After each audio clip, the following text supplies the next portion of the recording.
22 जुलाई सोमवार से सावन का पवित्र महीना शुरू हो रहा है और 19 अगस्त सोमवार को समाप्त होगा। सावन का महीना इस बार शिव भोले बाबा जी की अधिक कृपा बरसेगी, क्योंकि इस साल 5 सावन सोमवार व्रत है। दोस्तों, सावन का महीना बहुत ही पवित्र महीना होता है। सावन का पवित्र महीना भगवान भोलेनाथ और माता पार्वती का मास होता है और इस दिन अगर आप हरी चूड़ियों से जुड़ा यह एकमात्र असरदार और चमत्कारी उपाय कर लेते हैं तो मात्र 24 घंटे में आपकी हर मनोकामना पूरी हो जाएगी। दोस्तों, यह उपाय कलयुग में एकमात्र ऐसा उपाय है जो मात्र एक बार करने से अपना असर दिखाना शुरू कर देता है। आज के इस समय में कई ऐसे लोग हैं जो अपनी समस्याओं से परेशान हैं पर उनका निवारण नहीं जानते। इसलिए आज हम आपको गुरु जी द्वारा बताए गए एक ऐसे चमत्कारी उपाय के बारे में बताने जा रहे हैं जिसको अगर आप भी समय कर लेते हैं और आपके घर से तुरंत ही हर प्रकार की गरीबी और हर प्रकार की समस्याओं का नाश हो जाएगा। यह चूनी का उपाय आपको जरूर करना चाहिए, क्योंकि ये ही एकमात्र ऐसा उपाय है जो कि आपको जल्द से जल्द धनवान और मालामाल बना देगा। इसीलिए इस आसान से असरदार उपाय को जानने के लिए वीडियो को आखिर तक जरूर देखें। दोस्तों, सावन के मास में सभी भगवान भोलेनाथ माता पार्वती की शरण में रहते हैं, लेकिन सुहागिन महिलाओं के लिए कुछ ऐसी कार्य हैं जो पति की उन्नति तरक्की के लिए उन्हें जरूर करनी चाहिए। दोस्तों, तो आज हम आपको एक एक करके उपाय बताने वाले हैं। संपूर्ण जानकारी के लिए वीडियो को अंत तक जरूर देखिएगा। सबसे पहले श्रवण मास में सुहागिन महिलाओं को क्या करना चाहिए, आइए जानते हैं। दोस्तों, अगर आप भोले बाबा से प्यार करते हैं तो सच्चे हृदय से कमेंट बॉक्स में लिखे ओम नमः शिवाय, हर हर महादेव और हमारे चैनल को सब्सक्राइब निर्मित करके बेल आइकॉन जरूर दबाइएगा। दोस्तों, सावन मास में भोलेनाथ की पूजा आराधना के साथ साथ माता पार्वती की पूजा आपको हर रोज करनी चाहिए। वो भी पूरे सावन मास आप करें, आप कोई व्रत करें या ना करें, लेकिन हर रोज माता पार्वती को अगर सावन मास में आप सिंदूर और एक लाल फूल भी अगर आप अर्पित कर देते हैं तो आपके सुहाग की माता हमेशा रक्षा करती है किसी भी प्रकार की। अगर पति के स्वास्थ्य संबंधी समस्या है तो आपको यह कार्य तो जरूर ही करना चाहिए। दोस्तों, माता को एक लाल फूल अर्पित करें। रोजाना गुड़हल का फूल हो तो बहुत ही अच्छा रहेगा और लाल सिंदूर रोज माता को अर्पित करें और फिर अपनी विमान में भी जरूर भरें। यह कार्य आपको करना ही करना चाहिए और ये उपाय सभी के लिए हैं। दोस्तों, आप जानते हैं दूसरा कार्य सावन के महीने में आपको और हर सभी सुहागिन महिला को ये जरूर करना चाहिए। देखिए दोस्तों, ये सावन मास है, हरियाली का मास है, बारिश का मौसम भी होता है, हर तरफ हर इस समय दिखाई देता है, यानी साफ साफ कहा जाए तो इस मौसम को प्यार का महीना भी कहा जाता है और ऐसे में हरे रंग का सावन के महीने में बहुत विशेष महत्व होता है। दोस्तों, ऐसे में सावन के मास में सुहागिन महिलाओं को हरी चूड़ियां, हरी कपड़े जरूर पहनने चाहिए। ऐसा करने से आपसे माता पार्वती भोलेनाथ बहुत प्रसन्न होते हैं और उन्हें सदा सौभाग्यवती रहने का आशीर्वाद देते हैं, उनके पति को दीर्घायु रहने का आशीर्वाद देते हैं। दोस्तों, इसीलिए आपको सावन के महीने में हरे रंग का उपयोग कमजोर करना चाहिए। चूड़ियों में करें, कपड़ों में करें, पर हरे रंग का इस्तेमाल जरूर करें। ऐसे में आप भगवा रंग भी पहन सकते हैं। लाल, पीला, हर गुलाबी तथा लाल रंग बहुत ही शुभ और पवित्र माना जाता है। इससे माता पार्वती अति प्रसन्न होती है। लेकिन याद रहे, सावन के पवित्र महीने में कल वस्त्र तथा सफेद रंग का कपड़ा सुहागन महिलाओं को नहीं पहनना चाहिए। सुहागिन महिलाओं के लिए ये रंग अशुभ माना जाता है। दोस्तों, तीसरा कार्य, सावन के महीने में किसी भी सुहागिन महिला का गला खाली नहीं रहना चाहिए। खास तौर पर हर सुहागन महिलाओं को सावन मास में मंगल सूत्र जरूर धारण करना चाहिए। यदि आपके पास अगर मंगल सूत्र उपलब्ध नहीं है तो आप अपने गले में मोतियों की चयन भी पहन सकती हैं, लेकिन सावन के मास में महिला का गला बिल्कुल भी खाली नहीं होना चाहिए और अगर मंगल सूत्र रहे तो आपको मंगल सूत्र बड़ी पहन लेना चाहिए। दोस्तों, खास बात का ध्यान यह रखिए कि मंगल सूत्र कहानी से भी टूटा हुआ ना हो, गला हुआ ना हो। किसी भी प्रकार से अगर मंगल सूत्र में कोई दिक्कत है तो आप उसे फिर से अच्छे से तैयार करवा लेने और इसके बाद उसे सावन के महीने में पूरे मांस कम से कम आपको जरूर धारण करके रहना चाहिए। पांचवा कार्य, सावन के महीने में सभी विवाहित महिलाओं को, जिन महिलाओं को इस बात का ध्यान जरूर रखना चाहिए कि उनकी मांग हमेशा भारी रहे। दोस्तों, सावन के महीने में सुहागन महिलाओं को अपनी मांग कभी खाली नहीं रखती। चाहिए जो भी सिंदूर आप लगाते हैं, कोशिश तो ये करनी चाहिए कि जो आपके सुहाग का सिंदूर है, सावन मास में आप थोड़ा बॉबी लगे। अगर आप वो पीला सिंदूर नहीं लगा सकते हैं तो आप कोई भी लाल सिंदूर अवश्य लगे। अगर आप ऑफिस जाते हैं तो ऐसे में जो भी सिंदूर आप लगाते हैं वो जरूर लगे। सावन मास में अपनी मांग कभी खाली ना रखें, ऐसा करना अशुभ होता है, तो आप इस बात का भी जरूर ख्याल रखिएगा।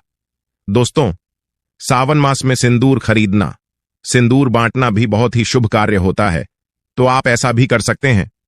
सिंदूर से जुड़ा हुआ यह कार्य पति पत्नी के जीवन में प्रेम को बढ़ता है, सुख समृद्धि की भक्ति होती है, घर में ग्राह क्लेश नहीं होता। दोस्तों, इस प्रकार से आप अपने पैरों में बिछिया और पायल आपको सावन मास में जरूर पहनना चाहिए। दोस्तों देखिए, घरों में जब महिलाएं पायल पहनती हैं तो बहुत ही सुभिता आई है। पायल में जो घुंघरू होते हैं तो उनकी आवाज से माता लक्ष्मी प्रश्न होती है, माता पार्वती प्रश्न होती है और स्वयं आपके घर पधारती हैं, आपके पति को आशीर्वाद देती है। तो ऐसे में सावन मास में आपको जरूर करना चाहिए। आपके ऐसा करने से धन धान्य की कमी नहीं होती, तो ऐसे में खासकर अपने पैरों में बिछुआ और पायल जरूर पहनकर रखें।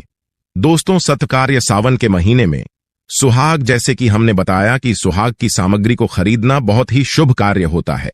आप अपने लिए जितना हो सके सुहाग की सामग्री खरीदें और हो सके तो सावन के पवित्र महीने में सुहाग की सामग्री दान अवश्य करें, जैसे सिंदूर, बिंदिया, हरी भारी चूड़ियां, बिछुआ, पायल।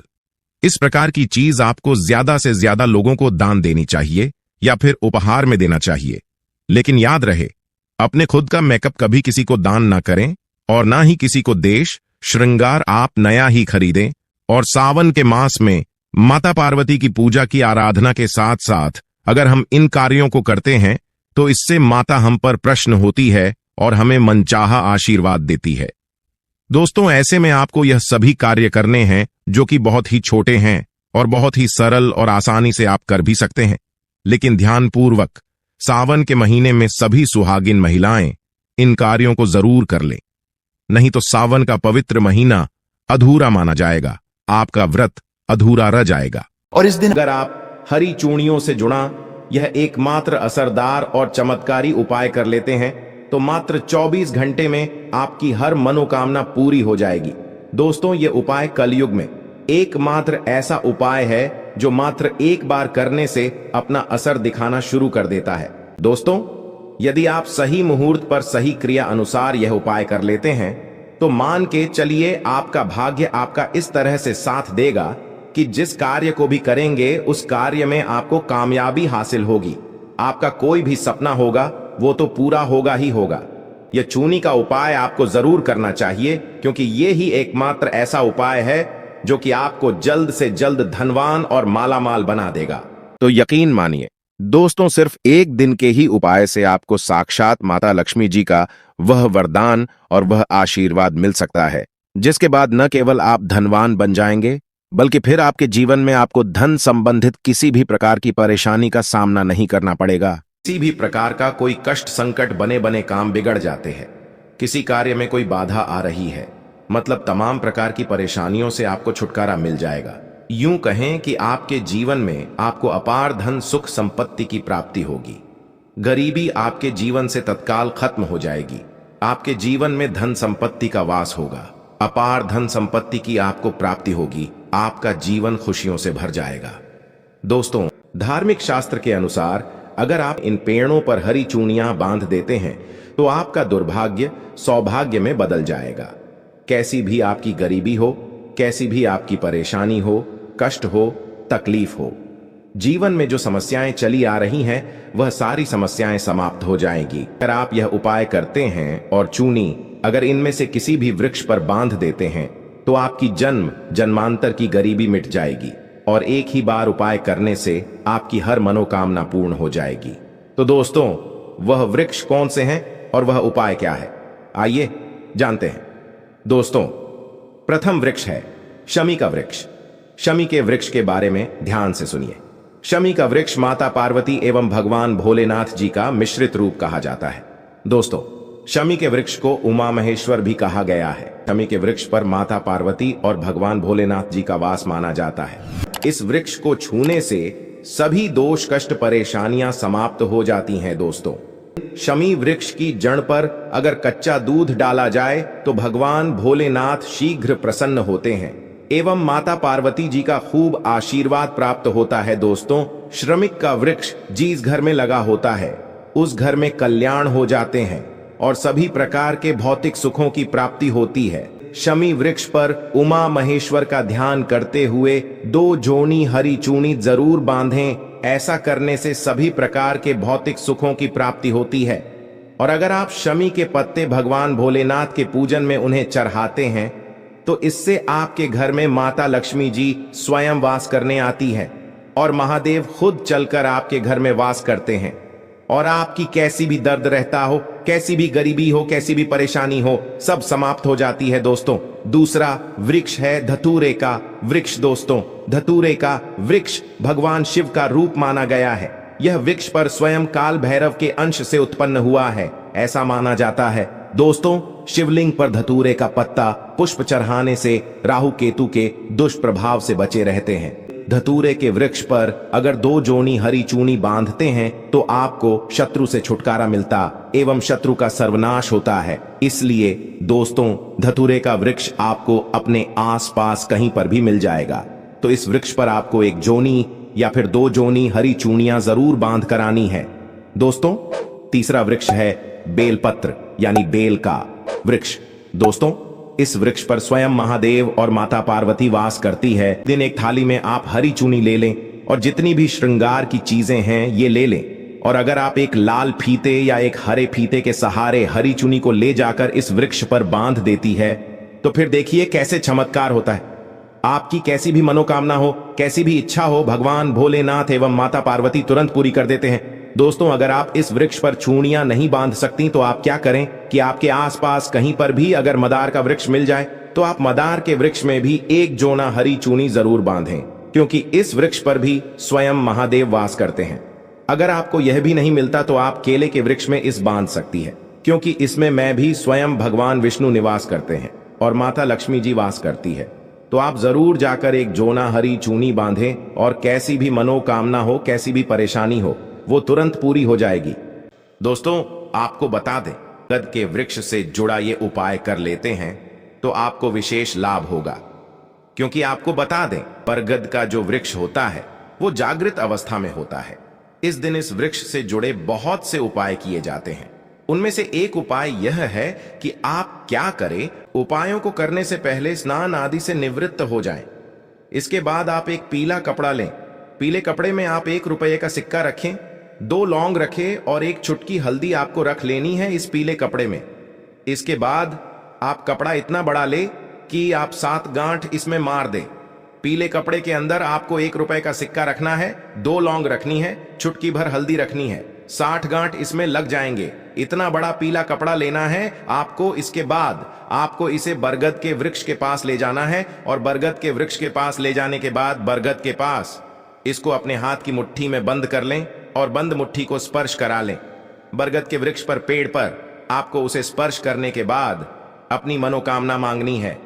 जो भी आपकी मनोकामना, जिस प्रकार के कष्ट संकट जो भी है, मतलब उनसे छुटकारा मिले और मांगते हुए इस पर आपको इसी पे रखना और एक मंत्र का जाप करना है। मतलब वृक्ष को स्पष्ट करते हुए आपको जो अपने मुट्ठी में ये बंद कर रखा है हाथ में जिस प्रकार कपड़ा, तो आपको मंत्र का जाप करना है। धनाय नमो नमः मंत्र है, धनाय नमो नमः। दोस्तों इस मंत्र का आपको 21 बार जाप करना है। 21 बार जाप करने के बाद ध्यान रहे, जब मंत्र का जाप करें उस समय आपका जो आपकी मुट्ठी में ही पीला कपड़ा है वो स्पर्श रहना चाहिए। आपका मुट्ठी और वह कपड़ा दोनों पेड़ से स्पर्श रहना चाहिए। पेड़ से उसी समय आपको इस मंत्र का जाप करना है। 21 बार मनोकामनाएं मांगनी है। जिस भी प्रकार की जो मनोकामना मांगे तो तत्काल ही मनोकामना पूर्ण होगी, जीवन से गरीबी खत्म हो जाएगी। और फिर बाद में आप इस पीले कपड़े को, जिसमें 1 रुपए का सिक्का, 2 लोग, चुटकी भर हल्दी है, इसको आपको बरगद के वृक्ष के नीचे ही गाड़ देना है। घर लौट आए दोस्तों, तमाम प्रकार के जीवन से समस्या खत्म हो जाएंगी। अपार धन संपत्ति की आपको प्राप्ति होगी।